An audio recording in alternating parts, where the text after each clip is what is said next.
ते मित्रांनो, आज आपण 4.3 याच्यातला around the world in 80 days written by Gilles One was a French novelist, poet, and playwright. He wrote many adventurous novels and including journals to the center of earth in 1864 and 20,000 leagues under the sea 1817 and around the world in 80 days in 1870. All these introductions were completed in our class. So we just go through the some recap of the lessons, and that was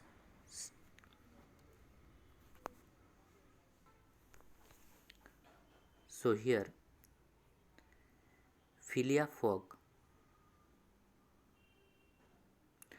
became the solitary person, cared little about the own opinions in others, honest, courageous, calm, honor and proud, and he had plenty of self-respect and unselfish, no materialistic, obstinate and generous.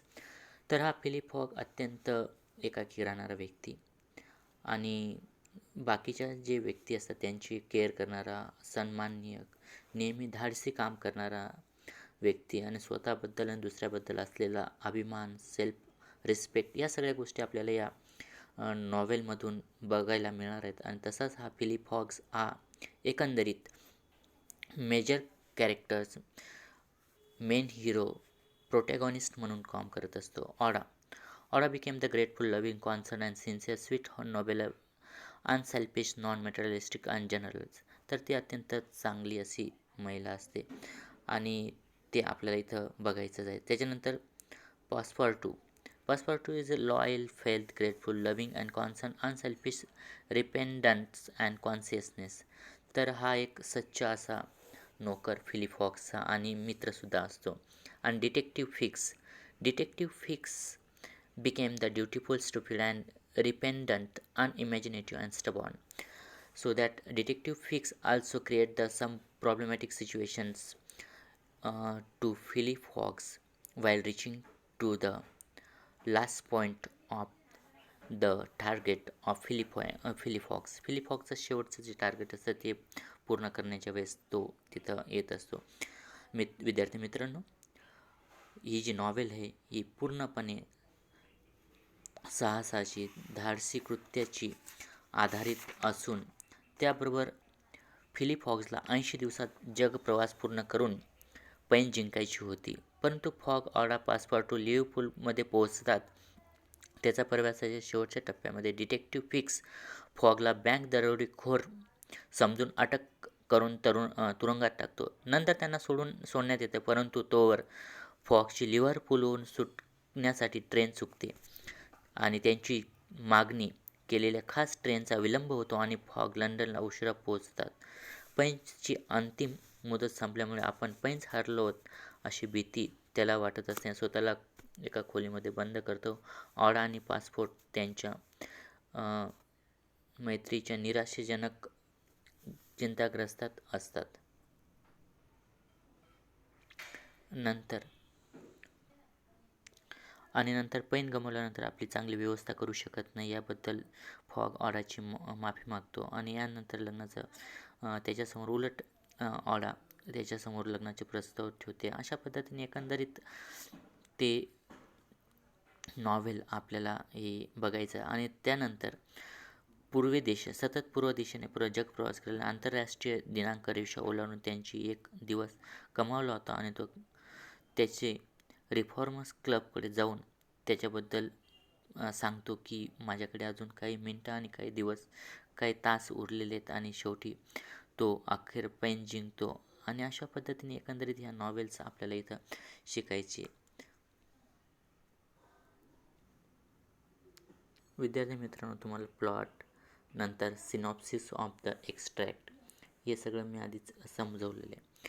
तरी आपण इथं जो plot आहे around the world प्लॉटमध्ये बघायचं आहे. Around the world in 80 days begin at the reform clubs in England with Philippine fogs Thomas Flanagan, Samuel Flannett and John Sullivan sitting by the fireman reading newspaper. आणि इथलं आपल्याला इथं खऱ्या अर्थाने reformers क्लबचे इंग्लंडमधलं जे सेटिंग जी नॉवेलची स्टार्टिंगची ती इथं दाखवलेली आहे ते सगळे एकत्र बसलेले असतात आणि न्यूजपेपर वाचत असतात. We are introduce to Fogg a very precise man who regularly goes in to reforms clubs in every day evening. आणि तो रिफॉर्मर्स क्लब्समध्ये दररोज जात असायचा. At the reformers club Fogg's Planingers and Valentine Sylvians are talking about the recent bank robberies.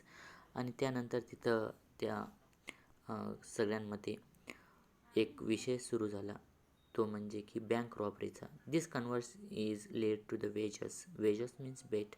आणि त्यांच्यामध्ये एक पैंज लागली. Fogg's quite sure he has travel around the world in 80 days. आणि फॉगला वाटत होतं की मी 80 डेजमध्ये पूर्णपणे जगभ्रमंती करू शकतो. While Sylvain doesn't believe it can be done. आणि त्याला अपोज करण्यासाठी की हे तुझ्यातून शक्य नाही, एकंदरीत त्याला भडकवण्याचं काम ते चालू होतं. Sullivan Flanks and Valentine think Fogg is not considered to unexpected all of the man's except वेजस फॉर 20,000 वेजस. आणि त्यासाठी एक किंमत ठरवली गेली पैन्सची 20,000 वेजस. आणि त्याच्यातून आणि ती पूर्ण एक्सपेक्टेड म्हणजेच पूर्ण नव्हती ती.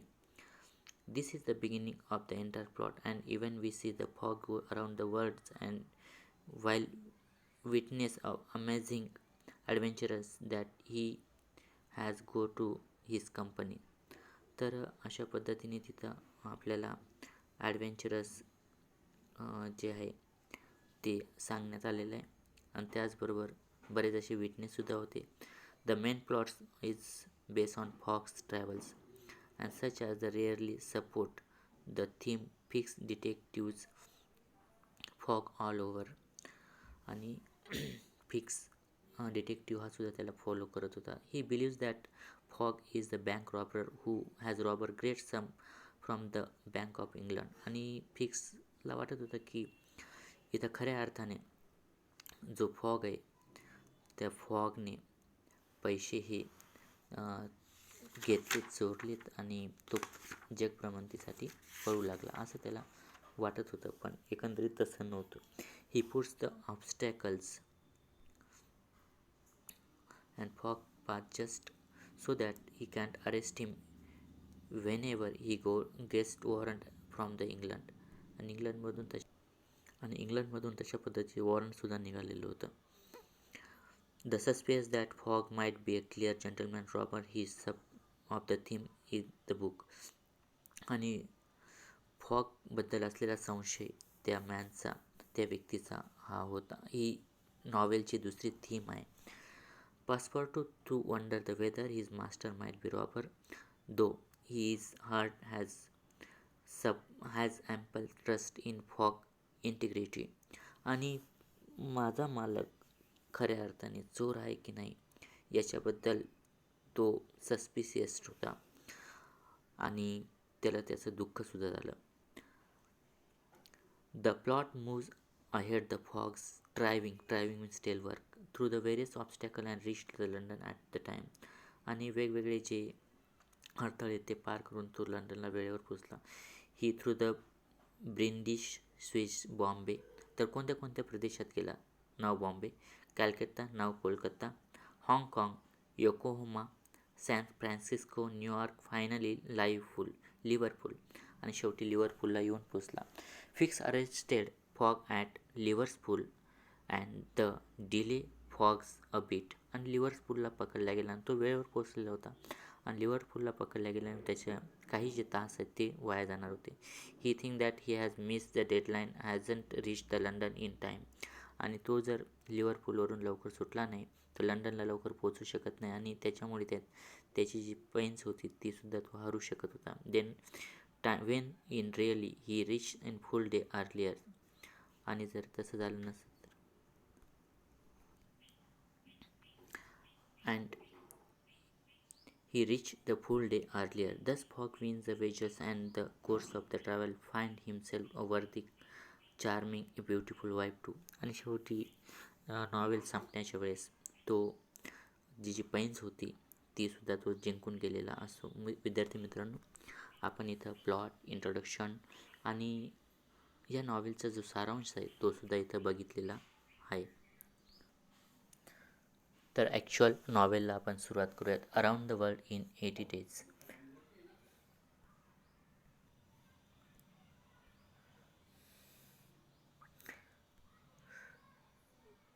इन विच फिलिप हॉक्स लास्ट रिचड लंडन.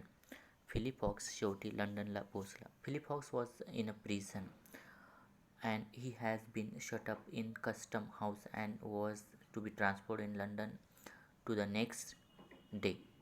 तर फिलियन्स फॉक्स तुरुंगात पोहोचला आणि कस्टम हाऊसच्या बंदिस्त करून ठेवण्यात आलेले होते आणि दुसऱ्या दिवशी लंडनला नेण्यात येणार होते. Passepartout, when he saw his master arrested, would have fallen upon the fix had he not been held back by some policemen. Ada was thunderstruck at the sudden of an event which she could not understand. Passepartout explained to her how he was that honest and courageous folk was arrested as a robber. The young woman had revolted against the heroes a charge, and when she saw he could attempt to do anything to save her protector, she wept bitterly. So, thunderstruck means shocked, revolt, rebelled, heroes, horrible and terrible. तर आता पूर्ण पॅराग्राफचा अर्थ बघा. पॉस्पोर्टू जर पोलिसांनी धरून ठेवले नसते तर आपण आपल्या मालकाला अटक केल्यापासून फिक्सला अंगावरून धावून गेला असता. अल्कपतेपणे घडलेल्या या अनाकलीय घडणाऱ्या आवडाला धक्का बसलेला होता आणि प्रामाणिक आणि शूर असूनही फॉगला दरोडेखोर म्हणून अटक केलेली आहे हे पॉस्पोर्टूने तिला समजून सांगितले. इतक्याच निंदनीय आरोप ऐकून त्या तरुणीचे मन पेटून उठले. पण आपण रक्षणकर्त्याला वाचवण्यासाठी आपण काहीच करू शकत नाही हे लक्षात आल्यानंतर तिला अतीव रडू कोसळले होते. As for the fix, he arrested Mr. Fogg because it was his duty whether Mr. Fogg was guilty or not. आणि फिक्सच्या बाबतीत बोलायचे तर त्याने मिस्टर फॉगला केवळ कर्तव्य म्हणून अटक केलेली होती, भले दोषी असोत वा नसोत. He though then struck the passepartout, and then he was the curse of his new misfortune. He had no counsel. Fix errant from his master. When Fix revealed his true character and purpose, why had he not told Mr. Fogg? If he later had been warned, and he would no doubt have given Fix proof of his innocence and satisfied him his mistake, at least Fix would not have continued his journey at the expenses on his heel on the customer. Master only arrested him as a moment he set out. On English soil, Passepartout wept. He was blind and felt like blowing his brain out. तर नव्या दुर्दैवाची फेरी आपण कारणीभूत आहोत असा विचार पासपोर्टने मनात चमकून केला आणि त्यानंतर फिक्सच्या येण्याचा हेतू आपल्या मालकापासून लपवून नव्हता का? फिक्सने खरे रूप उद्देशून लक्षात आल्यानंतर मिस्टर फॉगने त्याला का सांगितले नाही अशी चेतावणी दिली असती तर स्वतःच्या निर्दोषाची असल्याचा पुरावा नक्की दिला असता आणि त्याला चुकीची जाणीव करून दिलेली असती. अशा पद्धतीने इंग्लिश भूमीवरती पाय ठेवताच त्यांना अटक केली आणि त्याचा प्रवास चालू ठेवला नसता. पासपोर्टने रडू आला, त्याला दुःख झालं आणि मेंदूत वेगवेगळे विचारसुद्धा येऊ लागले. Oda and he had remained despite the cold under the portico porch of the custom house. Neither wishes to leave the place. Both were anxious to see Mr. Fogg again. याचा अर्थ असा होतो की औडा आणि त्याच्यातली थंडीतली कस्टम हाऊससमोर ते बसून राहिलेत आणि दोघांना तिथून निघावंसं सुद्धा वाटत नव्हतं, कारण ते दोघं म्हणजे पासपोर्टू आणि ऑडा हे कोणाची वाट बघत होती? मिस्टर फॉक्सची आतुरतेने येण्याची वाट बघत होते. The gentleman was really ruined, and that was moment when he was about to attain his end. His arrest was fatal. Having arrived at Liverpool at 20 minutes before 12 on 21st of December, he had till quarter before 9 that evening and reached the Reformer clubs. That the 9 hours and quarter journey from Liverpool to London was 6 hours. तर त्या गरोज जो व्यक्ती होता Philip fox mister fox यांना वाटत होतं की आता सगळं उद्ध्वस्त झालं आणि शेवटचा टप्पा त्यांना गाठायचा होता. ती रात्र 31 डिसेंबर 12 वाजले होते. 20 मिनटं बाकी असते ते लिव्हरपूलला पोहोचले आणि संध्याकाळी 9 वाजेपर्यंत रिफॉर्म क्लबला पोहोचायला त्यांच्याकडे अजून 9.25 तास होते आणि लिव्हरपूलला ते लंडनहून प्रवास जवळपास 6 तासांचा होता.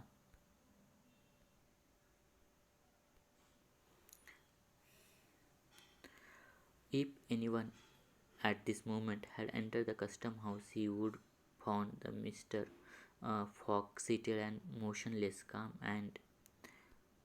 and without apparent anger upon the wood bench. He was not, it is true, resigned, but this last blow failed to force him into the outward and betrayal of any emotion. Was he being devoted by one of those secret traits, all the more terrible because the content and which only the burst forth with an irresistible force at last moment? No one could tell. There he sat calmly waiting for what. Did he still cherish hope? Did he still believe now that the door of this prison was closed upon him and that would be succeed? तर जर कोणी custom हाऊसमध्ये आले असते तर त्याला शब्द निसतील रागाने मिस्टर फॉगला बाकावरून उठवले दिसले असते आणि कटू परिस्थितीत शरण गेलेले नव्हते ते खरे असले तरी. शेवटच्या आघातामुळे ते कोणत्याही भावना व्यक्त करण्यास पलीकडे गेले होते आणि त्यांनी ह्या सगळ्या गोष्टी मनात दाबून ठेवलेल्या होत्या, कारण राग निर्णायक क्षणी उसळून बाहेर पडला असं सांगता येत नाही. एकंदरीत ते एका कोठडीमध्ये बंद झाल्यावरही आपण यशस्वी होऊन असा त्यांना अजून विश्वास वाटत होता का, असे असंख्य क्वेश्चन्स ते त्यांच्या मनामध्ये येत होते. However that may have been, Mr. Fogg carefully put his watch upon the table and observed the advancing hand, and not a word escaping his lip, but his look was singularly set and stern. The situation in any event was a terrible one and might be thus stated. As Philip Fogg was honest, he was ruined. If he was a knave, he was caught. जे काही असो, mister फॉगने काळजीपूर्वक आपले घड्याळ टेबलवर ठेवले होते आणि त्याच्या पुढचे काही काटे पाहत तो राहत होता आणि तोंडातून एकही शब्द बाहेर नव्हता पडत. आणि अशा भयंकर परिस्थितीत ते तिथं बसून विचार करत होते. फिलिप फॉग अत्यंत प्रामाणिक असतील तरी उद्ध्वस्त झालेले होते आणि याच्यासाठी बऱ्याच त्याचा जो डिटेक्टिव्ह होता, डिटेक्टिव्हनी हा सगळा प्रकार त्यांच्यावरती ओढून आला होता फिलिप फॉक्स यांनी, आणि त्याच्यामुळे कदाचित त्यांना उशीरसुद्धा त्या गोष्टीचा झालेला. Did he escape occur to him? Did he examine to see if there was any practicable outlet from his prison? Did he think escaping from it? Possibly. For once he walked slowly around the room, but the door was locked and the window heavily barred and the iron rods. He sat down again and drew his journey from this pocket on the line where these words were written. 21st December, Saturday, lively. He added 80 days in 11:40 a.m. and waited. The practicable means possible, outless means way out, and barred means close. And बघा मुलांना, त्यातून पळून जाण्याचा त्यांचा विचार मनाला शिवला नसेल. तुरुंगातून बाहेर पडल्यानंतर एखादी वाट आहे की नाही याचा तपास केला असेल की नाही तिथून सुटका करून घेण्याची विचार त्यांनी केला असेल की नाही, किंवा एखाद्या खोलीत शांतपणे फेरी मारत होती आणि दरवाजाचे कुलूप तिथं लावलेले होते. भरभक्कम झाड अशा लोखंडी सळ्या लावून खिडकी बंद केलेली होती. पुन्हा ते खाली बसले आणि त्यांच्या खिशातून काही जर्नल बाहेर काढले. 21 डिसेंबर शनिवार, लाईव्ह फुल या शब्दाने पुढे त्यांनी लिहिले. 80वा दिवस. सकाळी 11:40 आणि ते तिथं थांबलेत. तर एकंदरीत याच्यावरून आपल्याला असं लक्षात येतं की त्यांनी एवढ्या सगळ्या देशांमध्ये प्रवास कसा केला आणि प्रवास केल्यानंतर त्यांना अटक कसे केलीत आणि अटक केल्यानंतर त्या लिव्हरपूलमध्ये कशा पद्धतीने ते थांबलेत आणि कितवा दिवस होता, या सगळ्यांचं ते तिथं एकंदरीत इथं चित्रण करताना दिसत आहेत. आणि त्यानंतर ते तिथून कशा पद्धतीने ते ट्रेन्समध्ये जातात याची सगळी माहिती आपल्याला इथं या लेसनमधून मिळतेच आहे. आणि बाकीचा पार्ट आपण या पुढच्या व्हिडिओमध्ये बघणारच आहोत.